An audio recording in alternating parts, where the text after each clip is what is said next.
सहारा से भी कंटेम्प्ट विवाद में जो 25,000 करोड़ रुपए जो जमा करना था, बाकी रेस्ट अमाउंट पर जितना भी सहारा गिड़गिड़ाते रहा कोर्ट में, लेकिन माननीय जज साहब सुनने को तैयार नहीं हो रहे हैं। और सबसे अहम बात जो देश के लोग जानना चाह रहे हैं कि सहारा से भी कंटेम्प्ट विवाद में जो 25,000 करोड़ रुपए जो जमा करना था, उसमें से 15,500 ही जमा किया गया था।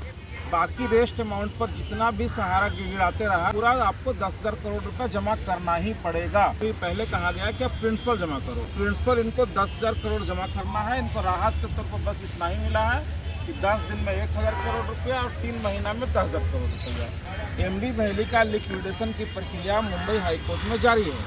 जो मामले एनसीएलटी में जा रहे हैं, तो विश्व भारती जन सेवा संस्थान ने निर्णय लिया है कि एनसीएलटी में हम लोग भी बहुत जल्द अपील करने जा रहे हैं कि जो डीलिंग होगा उसका एमडी वैली का, और उसके जो पैसे आएंगे वो सहारा के जमाकर्ताओं को दिए जाए। उसके लिए हम लोग उसमें पिटीशन दाखिल कर रहे हैं और लिक्विडेशन की प्रक्रिया में हम लोग भी शामिल होने जा रहे हैं। दोस्तों, मैं सबसे पहले सहारा के संबंध में आपको एक बात बतलाने जा रहा हूं कि जिस ढंग से सहारा के मामला को दबाने के लिए भाजपा, आरएसएस, ये मनुवादी ताकतें सहारा के निवेशकों के साथ में जो सौतेला व्यवहार कर रहे हैं, उस पर सुप्रीम कोर्ट ने कड़ा रुख अपनाया है। और अपने वक्तव्य में सुप्रीम कोर्ट ने कहा है, जो 3 जजों की बेंच सुनवाई कर रहा है, उन्होंने कहा है कि चाहे आप जैसे भी हो,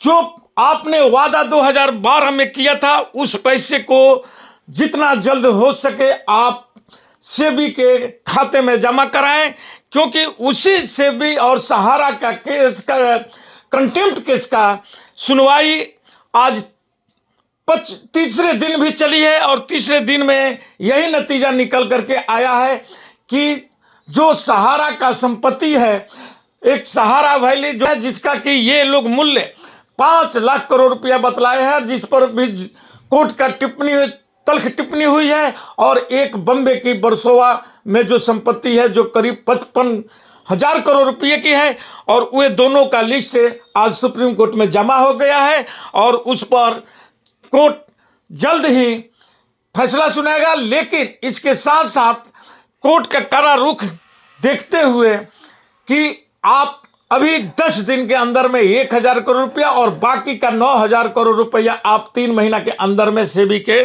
खाते में जमा करेंगे। लेकिन अब बात ये समझने की जरूरत है कि आखिर के इसको बचाने का काम कौन कर रहा है। और जब 2012 में ही सुप्रीम कोर्ट का फैसला आ चुका था कि 25,000 करोड़ रुपया सहारा को सेबी के खाते में जमा करना होगा, और वे जो खाता पर खाता चेंज कर करके निवेशकों का और पैसे का बंदरबाद किया गया है, वे पैसे को वापस करना था। लेकिन सहारा इस बात को मानने को तैयार नहीं हुआ, और वह सिर्फ 15,000 करोड़ रुपया जमा कर करके बाकी का 10,000 करोड़ नहीं जमा किया। उसी पर यह सुनवाई चल रही है। और आइए हम अब नगेंद्र कुशवाहा जी से इस संबंध में बात करते हैं। जी धन्यवाद। जैसा कि आप सभी को पता है कि सहारा से भी कंटेम्प्ट केस में आज तीसरा दिन बहस चल रहा था और अभी जाकर के अंत हुआ है। आज की जो प्रमुख बातें हैं उसमें यह है कि सहारा को 10,000 करोड़ रुपया 3 महीना के अंदर जमा कराना पड़ेगा, जिसमें से 1,000 करोड़ रुपया 10 दिन के अंदर जमा करना होगा। और सबसे बड़ी बात है कि 3 महीना के अंदर वो अगर 10,000 करोड़ रुपया नहीं जमा कराते हैं तो जो बरसोवा की जो उनकी प्रॉपर्टी का जो उन्होंने जो लिस्ट दिया है वो संपत्ति जब्त हो जाएगी।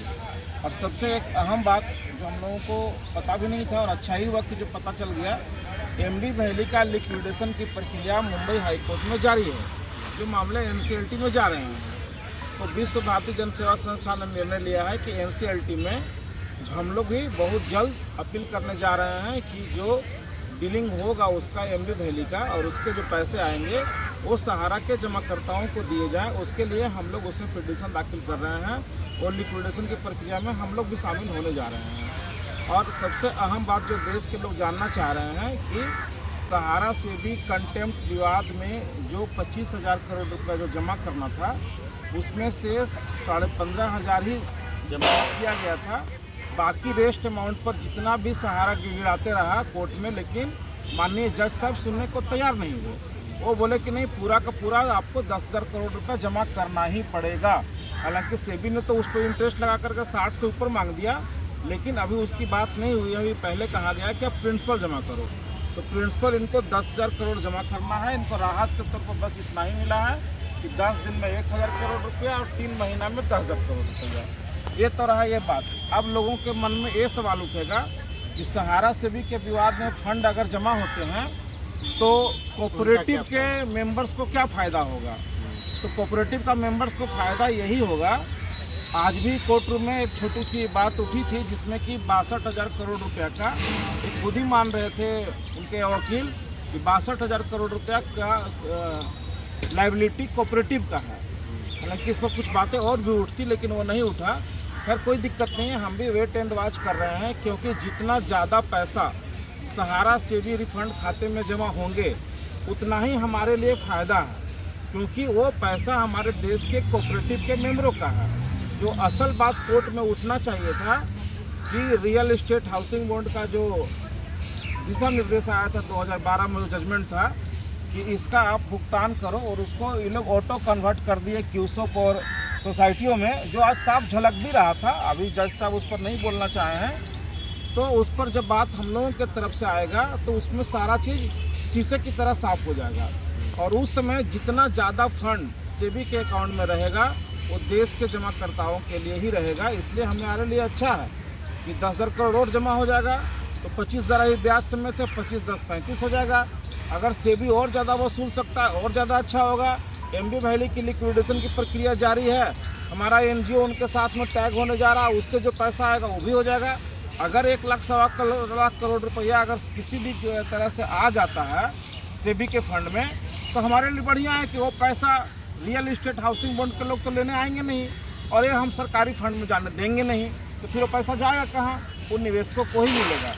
सबसे अहम बात है कि इसकी सुनवाई बहुत देर अब नहीं होगा, बहुत जल्द सुनवाई होगा। 1 महीना के अंदर बाकी जितने भी आईए बचे हुए हैं और विश्व भारती जन सेवा संस्थान का जो रीट की सुनवाई होनी है वो 1 महीना के अंदर होगा। ये सबसे अच्छी बात है। हो सकता है कि 1 सप्ताह में भी डेट आ जाए, 10 दिन में भी आ जाए। अब जो भी होना है 2 से 3 महीना के अंदर एक केस रफा दफा होगा। अभी तक जो प्रक्रिया रुकी हुई थी 1 साल से, और न कोई संस्था न कोई पार्टी आकर के हस्तक्षेप कर पा रहा था, जिस वजह से ये मामला ठंडा बस्ता में चला गया था। और आज भी सहारा के जो वकील थे उनकी भी इच्छा यही थी कि दिन भर किसी भी तरह से टाइम पास करके फिर 6 महीना का डेट ले लिया जाए, लेकिन ये संभव नहीं हो सका क्योंकि विश्व भारती जन सेवा संस्थान कोर्ट में खड़ा है, जो हम लोग अपनी हस्तक्षेप याचिका बार लगाएंगे, बार मेंशनिंग करेंगे। इसीलिए इसकी सुनवाई लंबी नहीं चलेगी। 1 महीना के अंदर दोबारा फिर डेट पड़ेगा, और इस बार अब ज़्यादा आईए नहीं बचा हुआ है, और उसके बाद हम ही हैं। तो जितना लोग चले जाएंगे उतना अच्छा है, और उसके बाद जितना ज़्यादा फंड आ जाएगा उतने लिए हमारा अच्छा है, क्योंकि ये फंड कोऑपरेटिव सोसाइटी के जमाकर्ताओं को ही मिलना। धन्यवाद, नमस्कार।